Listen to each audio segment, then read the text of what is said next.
Wild here. Welcome to another Lonely Turret 2 devlog. I was so excited last week when I saw how many people started watching the devlog. If you didn't see the last two, I definitely would recommend watching them first, as they go over a lot of stuff I probably won't cover this video. The first video focuses on explaining the structure and history of the game, as well as most of the progress I made on it so far, while the last one goes over a myriad of different attachments I made in the game so far, which I'll be going over a little more this episode as I cover where they'll appear in these first two levels, which is the plan for this video. I'm going over level 1 and 2 in their entirety, all the attachments available in them, and all of the new enemies and bosses in level 2. Let's get started. For level 1, I decided that from the start you will have access to the gunner, firework, fogger, orbiter, saber, and cannon attachments. Pretty simple stuff. It gives you a taste of almost all the main attachments you'll see throughout the game. When you make it to 250 kills, you'll meet the first level's boss, the Hive, which was explained in the first devlog. At the same time, you will unlock 6 more attachments you can roll for when upgrading, as well as your first wildcard being added to the pool. Remember, the wildcard can upgrade any attachment or give you a random level 2 attachment. The specific attachments for level 1 unlocked at this point are the Homer, Gatler, Orbital, Spreader, Twister, and Triple. These are still quite simple, with the exception of the Twister and Homer, which show off new kinds of projectiles, and the Spreader, which is our first introduction to an attachment that has abnormal upgrading. After 500, the Orange Hive boss will spawn, and you'll unlock 5 more attachments, but no wildcard this time. You'll unlock the Blaster, Spinner, Twins, Shockwave, and Mason. The Blaster and Spinner are strange variations to the Gunner and Saber respectively, while the Twins introduce you to double-headed attachments, which will show up more as you go. The Mason shows you the first example of a building attachment, while the Shockwave is a unique and interesting addition to the pool. Next at 750, when the Green Hive boss will spawn, you'll get 4 more attachments. These are the Mini Gattlers, the Rocketeer, the Cannoneers, and the Bubbler.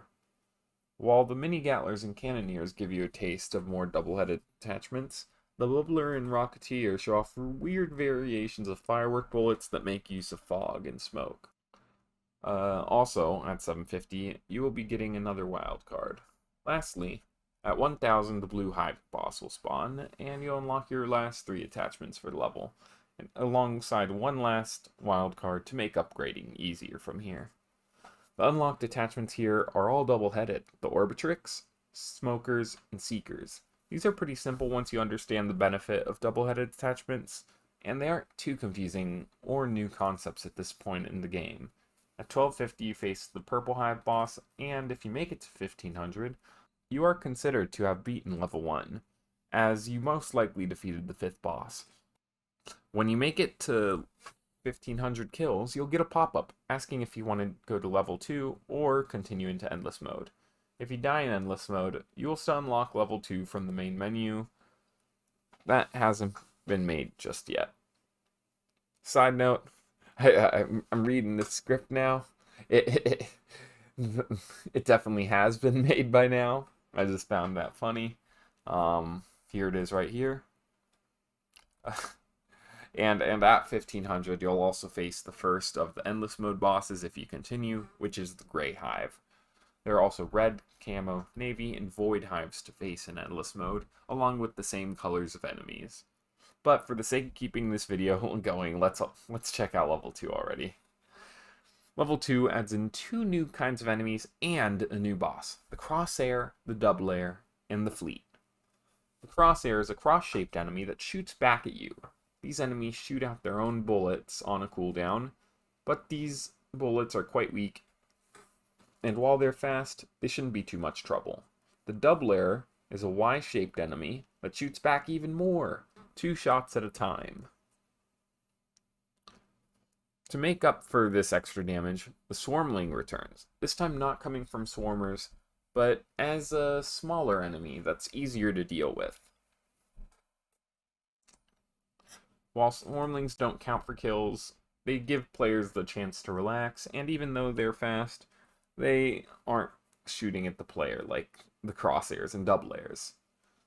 Rounders and darts are also in level 2, often acting as a break between waves of crosshairs and doublairs. Now let's talk bosses. This is the fleet. Just like the hive, this will spawn in enemies occasionally as it comes closer to you, but the fleet is much faster than the hive. And it also shoots out bullets, just like the Crossair and Doublair, from the 3 guns mounted on the side facing you. It isn't all that bad though, because in comparison to the swarm, the fleet spawns way less enemies and has a bit of a longer cooldown.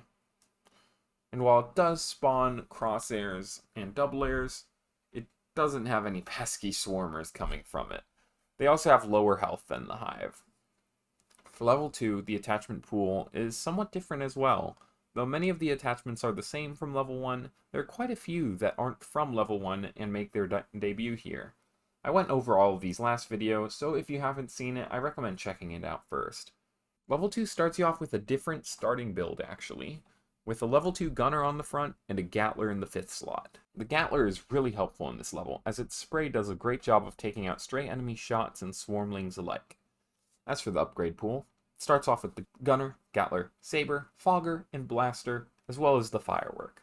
These are almost the same as level 1, except the orbiter and cannon get changed out for the Gatler and the blaster.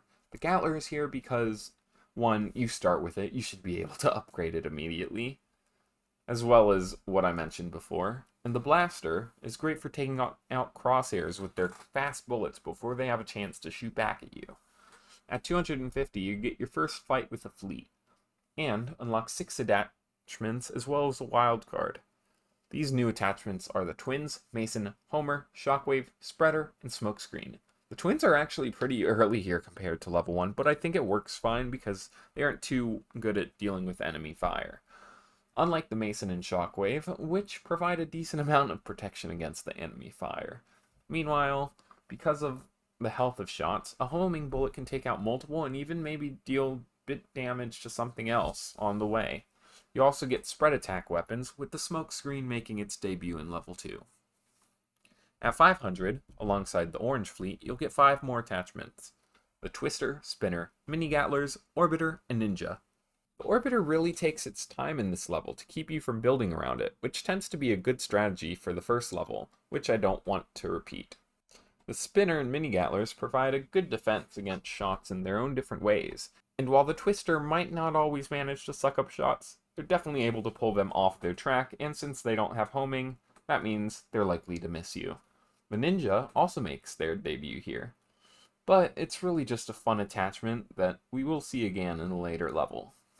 At 750, you'll fight the Green Fleet, and get another wild card alongside 4 more attachments. The Orbital, Rocketeer, Billy, and Fumigator. This is the debut of both the Billy and the Fumigator.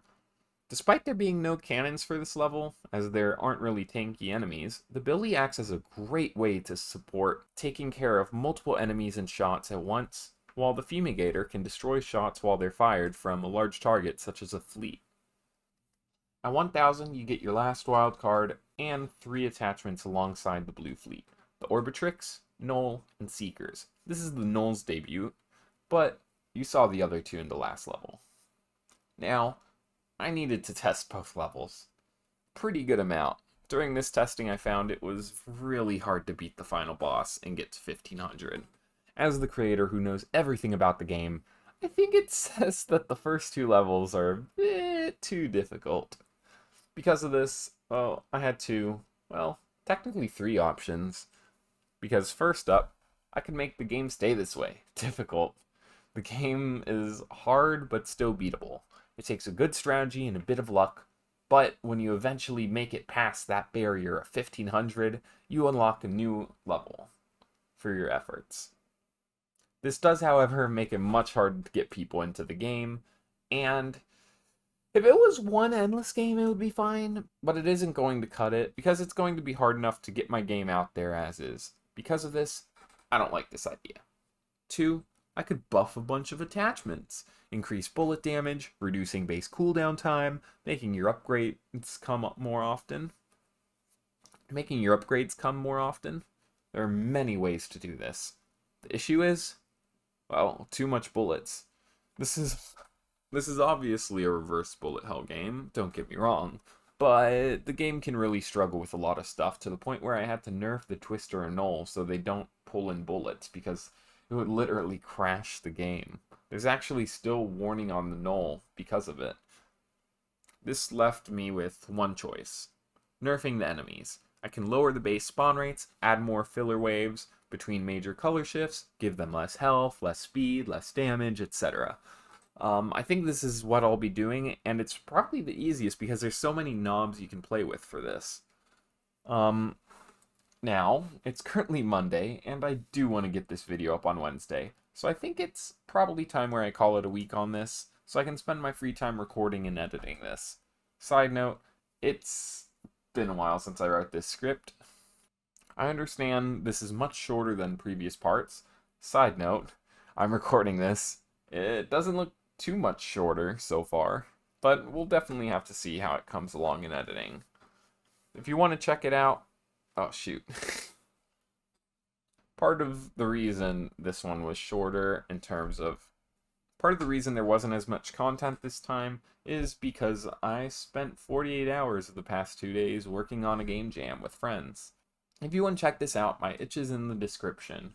It's called Oh Great Evil Overlord, Soon to Be Ruler of All. And it's kind of like a Sort the Court mixed with Reign style of game, but you're playing as the bad guy in the story, taking over the world. While on the topic of promoting stuff, I will say I was really surprised when I saw the response to last week's devlog. It was overwhelmingly positive, and I think I never really believed the like and subscribe really helps your channel thing. And I always figured, like, yeah, if you get subscribers, you'll have people return to your videos. But, like, my God, more people watched the second part than the first part. Like, it's almost double. So if you did like this, please leave a like and subscribe. It really helps out the channel much more than I ever would have guessed. And with all that said, this is Wild Games, signing off.